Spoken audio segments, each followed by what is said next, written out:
What's up mga something nicer? Isang maulang umaga po sa inyong lahat. Yan guys, ngayon pong umaga, alas 9, tayo po ay pupunta ng farm para kumuha ng ating produkto na isusupply sa ating customer.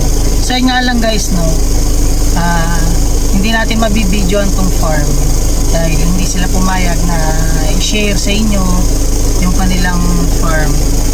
Siguro ang next video ko na nito, pag nakakarga na or kinakarga, pero possible pag nakakarga na yung ating 100 trays na kinuha, then siguro pauwi. Pero mahalaga, i-share ko sa inyo, tayo nakabalik na sa ating small business. Ngayon po ay pangalawang beses natin magsusupply sa ating regular customer na bumalik sa atin na 100 trays kagad ang kinuha. So yun pa lang po meron tayo, hindi natin, nahirapan tayo ngayon na hirapan tayong humanap ng customer na susupplyan para bumalik tayo sa 300 hanggang 250 trays. So yun lang kasi, ang ganda lang kasi tayo na tumanggap ng customer na pwede natin i-deliver na hindi tayo magkaka-problem sa time at saka sa pagbababa, no? Kasi ako na rin yung nagbababa. Yan. So ngayon, punta tayo ng farm, then pipick up na tayo. So next video na lang siguro pagka nakakarga na. Yan guys, nakuha na natin yung ating produkto, no? So nasa likod po. So hindi po na talaga natin na video yung pagkakarga ng egg at wala tayong permiso. So ngayon nag-drive thru po muna ako sa Jollibee.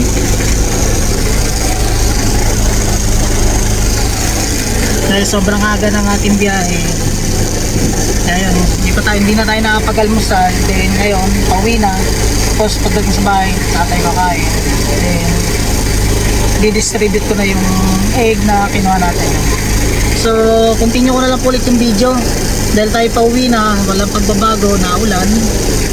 At yun, safe naman tayong nakakuha ng egg at sana safe na rin pauwi.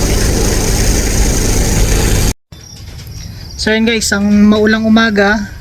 Then ngayon, hindi ko na na-videoan yung pagdating natin dito sa bahay nung kinuha natin yung egg sa farm.